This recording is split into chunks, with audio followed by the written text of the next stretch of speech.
Ladies, gentlemen, geeks of all ages, you are now entering BJ Shea's Geek Nation. Welcome.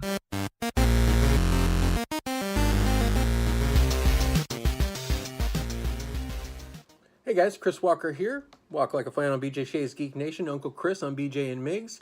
I want to talk to you a little bit about role-playing today. And I know I've talked about role-playing quite a bit on this, and if you want to watch any of those other videos where I review these games here, you can go back and watch those at your convenience. No, what I wanted to talk to you about today is an experience that I had recently. A couple of gentlemen came up to my front door, knocked on it, and wanted to talk to me about Mormonism. That's right, the Mormons came for a visit. The missionaries were out spreading their religion as they do, and they occasionally come to my door and they ask me things. Now, normally when that happens, I have sort of a set script that I use with them. Having been raised Mormon myself at a very young age, and my wife as well, I can talk to these gentlemen in their language, and I can tell them things that I know about the religion, which is quite a bit, and usually that satisfies them, mollifies them, and they go on their merry way. I don't have to be rude. I engage them in conversation. I let them know that, in fact, I know quite a bit about Mormonism, and usually that makes them very happy and pleased. They say they'll see me in church, and they go on their merry way. Sure, this eats up about 5-10 minutes of my day, but it's not really that much of an inconvenience. And like I say, you don't have to be rude. Just politely decline, and they go on about their business. They're not pushy most of the time. So on this particular occasion, though, when I went to greet these gentlemen at the door, I had my video game controller in my hand because I had been playing some video games. But I was also wearing my Pathfinder shirt, my t-shirt that says Pathfinder across the front of it. After I got done with the formality of letting them know that I already knew quite a bit about Mormonism and no, I wouldn't like to invite them into my home to talk to me about it, one of them indicated my shirt and said, what's that on your shirt? What's Pathfinder? Is that some sort of video game? Because, I had the video game controller in one hand and the Pathfinder on the shirt. And apparently he was interested in video games. I don't know. I told him no, it was a different kind of a game, a role-playing game. And this seemed to pique his curiosity even more. He asked me what a role-playing game was, and I explained to him, well, are you familiar with Dungeons & Dragons? Do you know what Dungeons & Dragons is?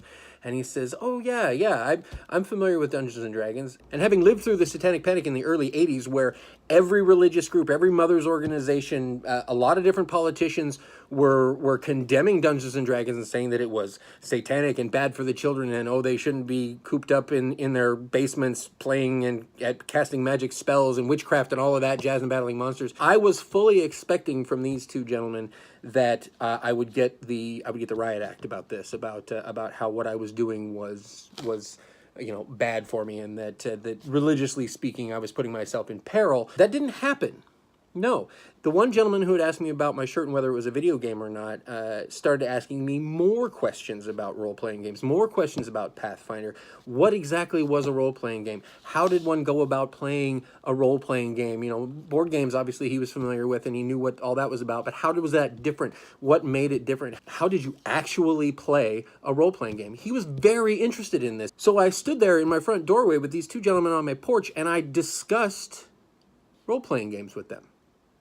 At length. I think by the time it was all said and done, I had stood there with them for a better part of a half an hour, 45 minutes or so, discussing the ins and outs of role-playing games. And this really brought home to me the concept that games in general, but role-playing games in particular, have become this amazing thing and this phenomenon that spans all types of social strata, that not only for, a self-affirmed geek like me and most of my friends that absolutely love spending hours and hours going through these kinds of things and playing these games and rolling these dice, and that was probably really loud, but I'm going to leave it in. But here were a couple of men of faith, if you will, who were interested in role-playing games. And that really got me, because like I said, in the 80s, everybody hated role-playing games. Everybody thought that Dungeons & Dragons was just this terrible satanic thing that we needed to keep away from our children. Save the children from Dungeons & Dragons. The fact that these guys were actively interested in hearing about the whole process of a role-playing game made me stop for a minute and rethink my sort of knee-jerk reaction that I was going to be read the riot act about this, that they were going to shake their fingers at me and tell me that I was going against God or something like that. And I realized that in my head, even though that's what I was expecting, I was automatically assuming something about these two guys that turned out to not be true. And that, to me, feels like a kind of bigotry, and I really try to stay away from that as much as I can. I know I'm going out on a limb there saying something like I'm against bigotry, but stay with me on this. I presupposed that these two guys would have a certain viewpoint about something when I started talking about role-playing games, instead of taking the time to really sort of analyze the situation and realize that here were two guys that I knew nothing about. I was meeting them for the very first time, and any sort of preconceived notion of who they were was a waste of my time, quite frankly. And I was really humbled in that moment, but also incredibly happy that it happened. Because I might have gone through the whole rest of my life thinking that, oh, all people of religious faith are against role-playing games, and they're against Dungeons and Dragons, and they're against sitting in a room rolling dice and pretending to cast spells and fight monsters and things like that, when that's absolutely not the case. This really brought home to me the concept of not taking anything at face value and really taking the time to get to know a person before you make a bunch of snap judgments about who they are, what they might be. As a victim of exactly that kind of behavior for many, many years in my life, people find out I play Dungeons and Dragons or I'm into Star Trek or something like that, then they, boom, they make a snap judgment about you, and suddenly that colors their entire impression of you for the whole rest of the time that you know them, however long or short that might be. So I guess at the end of the day, I'm not really talking about role-playing games today so much as being open to the idea that the people that you're meeting and the people that you're interacting with have a lot more going on than you probably suspect when you first meet them. So take the time, gang. Take the time to get to know somebody before you start judging them, is basically what I'm getting at here today. I realize that I normally try to be sort of funny and upbeat with these videos and talk to you about games and goofing off and all of that jazz, and I do something quirky, or I leave all my little bloopers and things for you at the end. That's not going to happen with this episode, because I feel like I've got a very important and serious message to get out there. And maybe I don't get 100 million views on this video. Maybe I only get 17 or 18, which is pretty standard, honestly, for these videos. But if I can get you guys to take that extra time to think about the people that you're interacting with and the people that you're dealing with and the people that you meet, and don't assume anything about them until you get to know them, then I feel like I've done my job, even if only 19 people see it. So that was it.